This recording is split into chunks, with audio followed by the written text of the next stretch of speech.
राधे। तो अब हम प्रभु श्री कृष्ण का जीवन अमृत पाठ शुरू करते हैं। बस मेरी आप सबसे एक ही विनती है, जो दुनियादारी की बातें हैं, दुनियादारी की सोच है, उसको भूल जाओ। जब आप अंदर आए तो केवल प्रभु श्री कृष्ण का ध्यान करो। अगर आप अपने भाव में प्रभु श्री कृष्ण का केवल ध्यान धरोगे और दुनिया को भूल जाओगे, तो प्रभु श्री कृष्ण से जुड़ने का जो रास्ता है वो तुरंत ही पार हो जाएगा, क्योंकि हमारा ध्यान और भाव प्रभु श्री कृष्ण के चरणों में होना चाहिए। दुनिया में क्या हुआ क्या नहीं हुआ उसको भूल जाओ और दिल से प्रसन्नचित्त होकर बस केवल प्रभु श्री कृष्ण के चरणों में अपना ध्यान लगाओ, क्योंकि प्रभु श्री कृष्ण ही समय से पहले थे और प्रभु श्री कृष्ण ही समय के बाद होंगे। हम इस दुनिया से कुछ नहीं लेकर जा सकते, ये ज्ञान सबको पता है, लेकिन फिर भी सब नारायणी सेना के पीछे भाग रहे हैं। उनको भागने दो, क्योंकि कौरवों की संपूर्ण सेना नारायणी सेना के पीछे भागी थी। कौरवों का क्या हश्र हुआ था ये पूरी दुनिया को, पूरे जहान को पता है। केवल पांडव ही प्रभु श्री कृष्ण के दिखाए मार्ग पर चल रहे थे और पांडवों ने इस धरती पर कितना यश कमाया यह भी सबको पता है। फिर भी लोग अपनी आंखें, दिमाग, कान बंद करके नारायणी सेना के पीछे भाग रहे हैं। तो भागने दो, बोलो जय जय श्री राधे। चलिए आइए आज हम प्रभु श्री कृष्ण जीवन लीला का पाठ शुरू करते हैं।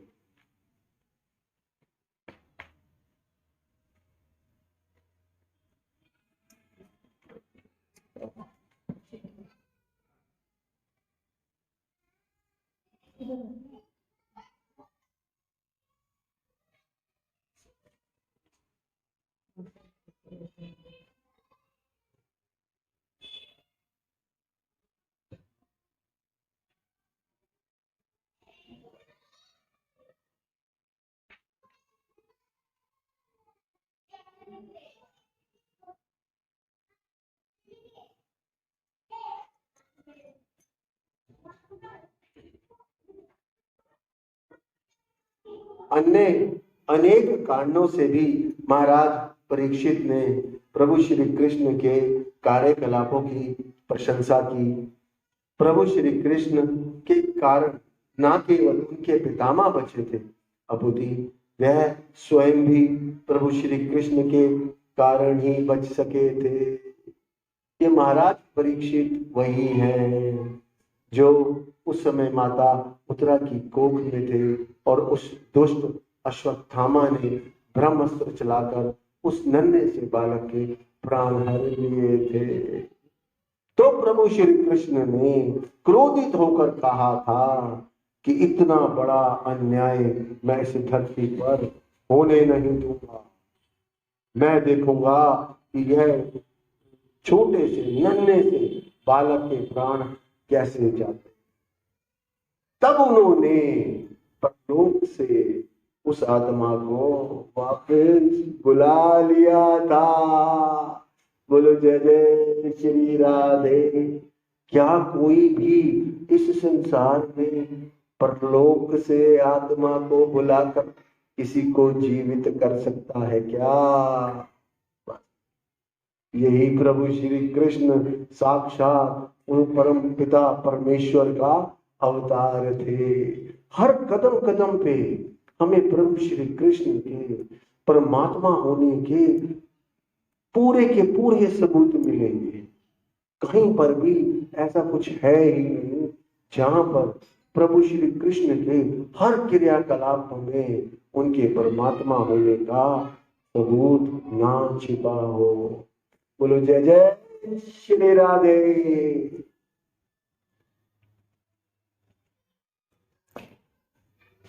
कुरुक्षेत्र के युद्ध समाप्त होने पर कुरु वंश के सारे सदस्य, यहाँ तक कि धृतराष्ट्र तथा पांडव दोनों पक्षों के सारे पुत्र और पौत्र युद्ध में काम आए।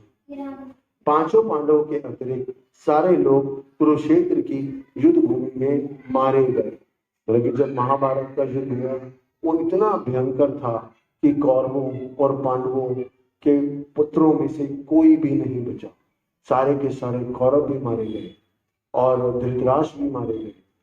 पांडवों में केवल 5 पांडव और उनका जो अर्जुन का पौत्र था, जो कि आगे चल के महाराज परीक्षित हुआ, जिसको प्रभु श्री कृष्ण ने जीवन दान दिया था, केवल वही बचा था।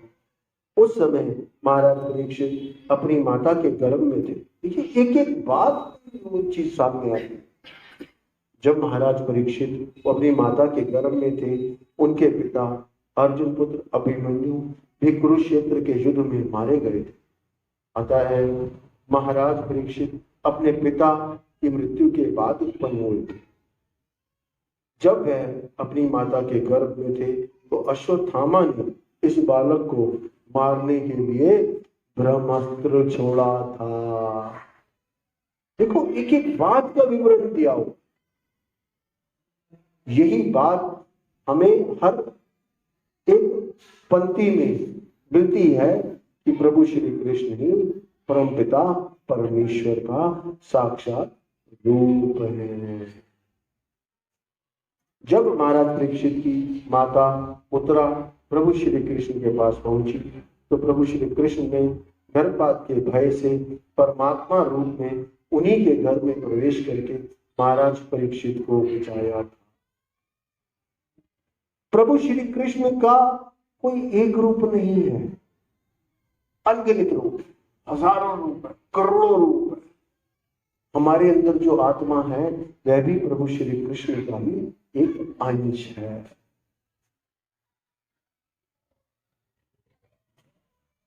महाराज परीक्षित का दूसरा नाम विष्णु रात है, क्योंकि स्वयं भगवान विष्णु ने गर्भ के भीतर उनकी रक्षा की थी। देखिए प्रभु की महिमा देखिए। अभी उस बालक ने इस संसार में जन्म भी नहीं लिया और उसके ऊपर उस दुष्ट ने ब्रह्मास्त्र चला दिया। ब्रह्मास्त्र ये समझ लो इतना बड़ा अस्त्र है कि न जाने कितने न्यूक्लियर बॉम्ब भी उस ब्रह्मास्त्र का मुकाबला नहीं कर सकते। सोचो उस छोटे से बालक पर कितने न्यूक्लियर बॉम्ब छोड़ दिए उस। तो जिसके ऊपर इतने न्यूक्लियर बॉम्ब छोड़ दिए जाए, क्या क्या वो बच्चा बचेगा कभी?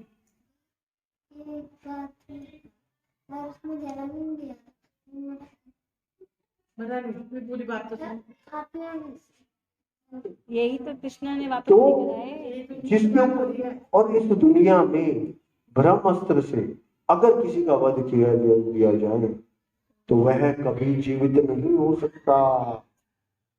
एक तो वध हो गया, आत्मा उस बच्चे के शरीर में से छोड़कर परलोक चली गई, और दूसरी बात वो बच्चे ने तो जन्म में भी नहीं लिया था, वह तो अपने माता के गर्भ में ही था। अब सोचने वाली बात ये है गर्भ के अंदर कोई भी बच्चा जीवित है या मृत्यु को प्राप्त हो गया, ये किसको पता चल सकता? यह कोई नहीं जान सकता कि वह बच्चा माता की कोख में जीवित है या उसके प्राण चले गए। यह इस संसार में कोई नहीं जान सकता जब तक कि वह बच्चा माता की कोख से बाहर ना, और उसके ऊपर उस दुष्ट ने ब्रह्मास्त्र चला दिया। ब्रह्मास्त्र से का तो जिसके ऊपर ब्रह्मास्त्र चला, ब्रह्मास्त्र का मतलब उस अस्त्र की कोई काट धरती पर नहीं है, वह ब्रह्मा जी का अस्त्र है। और कितने न्यूक्लियर बॉम्ब्स के बराबर है उसकी भी कल्पना नहीं की जा सकती। और वो भी वो छोटा सा बच्चा अभी माँ की गोद में है। तो ये सारी की सारी बातें क्या सिद्ध करती हैं कि प्रभु श्री कृष्ण एक परम पिता परमेश्वर है। ब्रह्मा जी के अस्त्र की काट नहीं है, उसको अगर किसी का नाम लेके चला दिया जाए उसकी मृत्यु निश्चित है, कोई नहीं बचा सकता। फिर वो छोटा सा बच्चा माता के गर्भ में था। तो ये सारी की सारी बातें क्या सिद्ध करती हैं कि प्रभु श्री कृष्ण ही परम पिता परमेश्वर है। लेकिन हमारे समाज में इस चीज का ज्ञान ही नहीं है, इसीलिए अज्ञानी लोग प्रभु श्री कृष्ण के ऊपर डाउट करते रहते हैं, सोचते रहते हैं कि यह प्रभु थे, कैसे थे, हम उनको प्रभु क्यों माने। जब तक हमें ज्ञान ही नहीं होगा तो हमें उस चीज का महत्व पता ही नहीं चलेगा। अगर हमें ज्ञान होगा तभी हमें उस चीज का महत्व पता चलेगा। बोलो जय जय श्री राधे।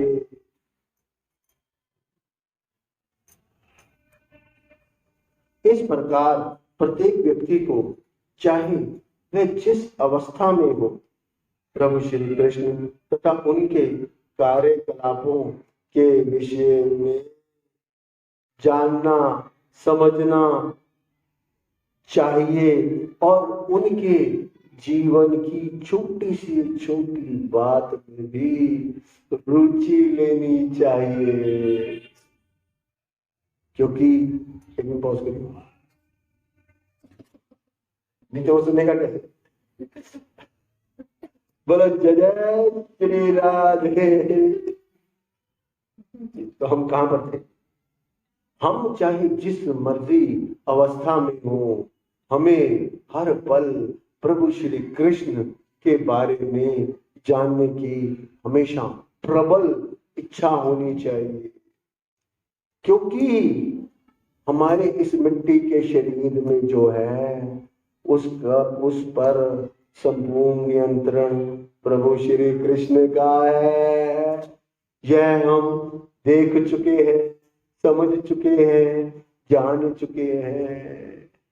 तो जब उस हमारी इस मिट्टी के शरीर में आत्मा के ऊपर संपूर्ण नियंत्रण प्रभु श्री कृष्ण का है और उन्होंने इस आत्मा को इस मिट्टी के शरीर में डाला भी इसीलिए है, हमें मनुष्य की योनि दी भी इसीलिए है कि हम प्रभु श्री कृष्ण से जुड़ जाएं और इस जीवन मृत्यु के चक्र से बाहर हो जाए।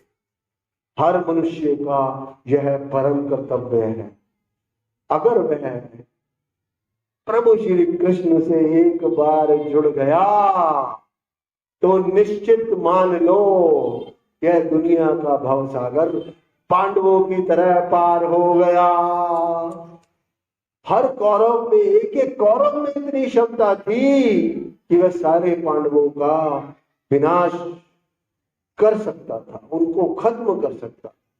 और एक एक कौरव इतना बलशाली, इतना शक्तिशाली था कि उनको देवता भी नहीं हरा सकते थे। एक एक कौरव, चाहे वो भीष्म पितामह थे, चाहे गुरु द्रोणाचार्य थे, चाहे सूर्यपुत्र कर्ण था, या अश्वत्थामा था, या आपके कृपाचार्य थे, उनको पांडव नहीं हरा सकते। तो फिर पांडव जीत कैसे गए? और जो कौरव इतने बलशाली, एक एक कौरव इतना बलशाली कि सारे ब्रह्मांड की शक्तियां, देवता, असुर, राक्षस, पता गंधर्व सब मिल जाए, एक एक कौरव उन सब पर भारी। और वो उन पांडवों से हार गए। कैसे हार गए? क्योंकि विश्वास तो था, परंतु पांडवों के साथ साक्षात प्रभु श्री कृष्ण थे। जय जय श्री राधे।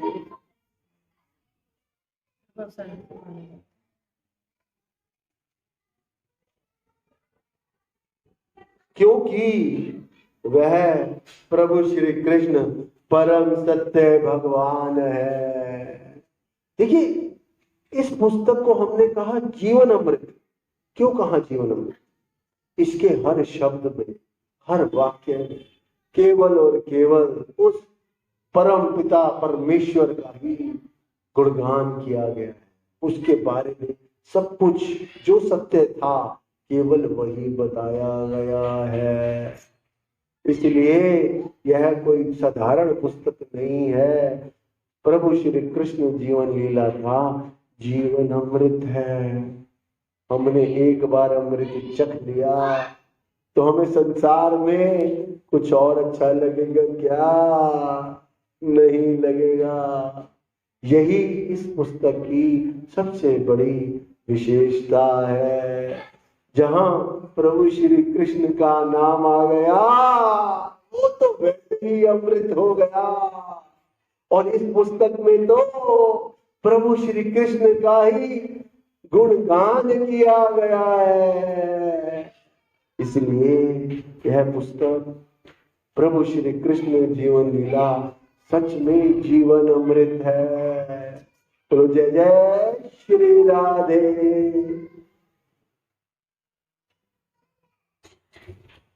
प्रभु श्री कृष्ण सर्वव्यापी है।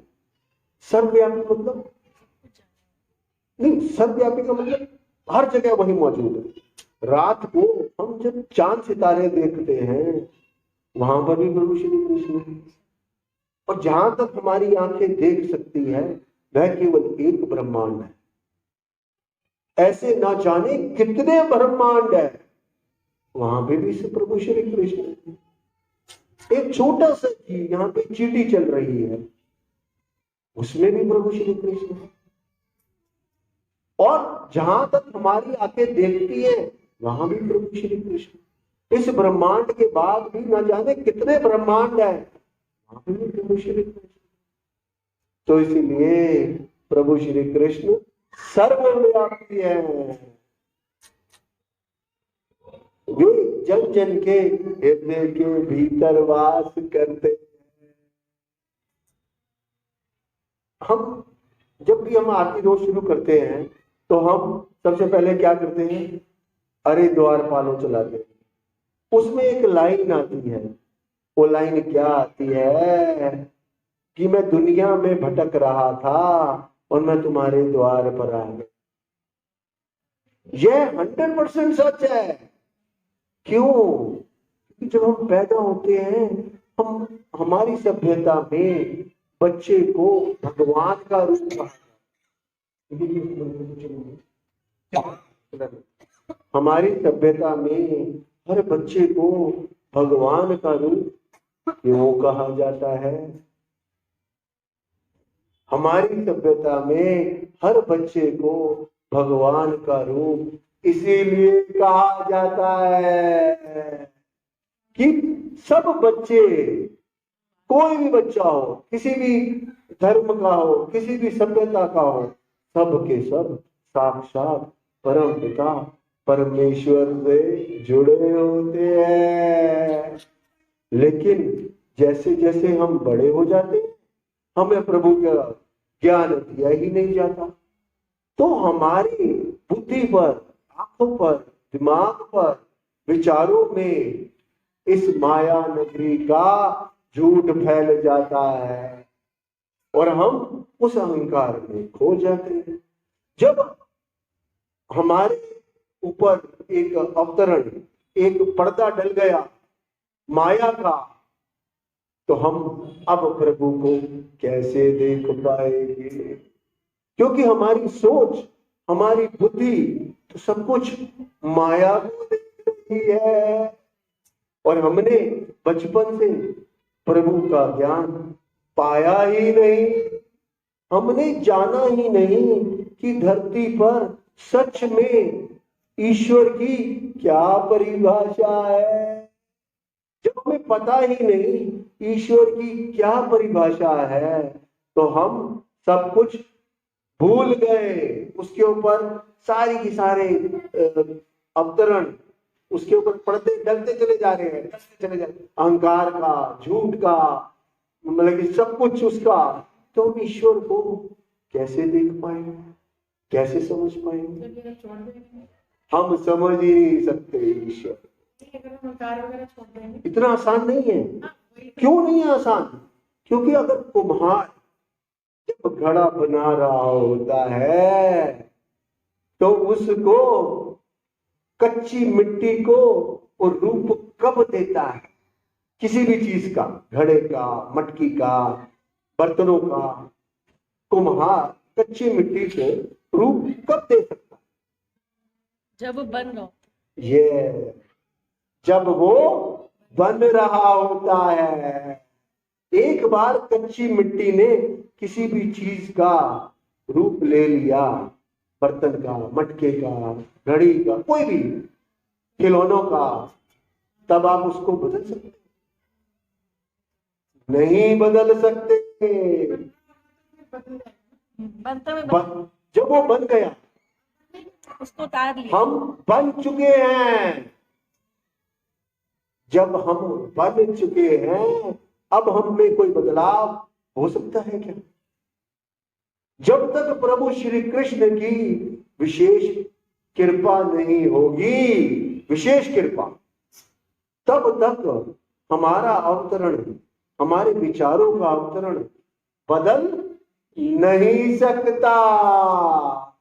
और जब वह बच्चा बड़ा हो रहा है, हमने तभी से प्रभु श्री कृष्ण की विचारधारा जोड़ दी, तो उस बर्तन में प्रभु श्री कृष्ण का प्रतिबिंब छाया आ गई।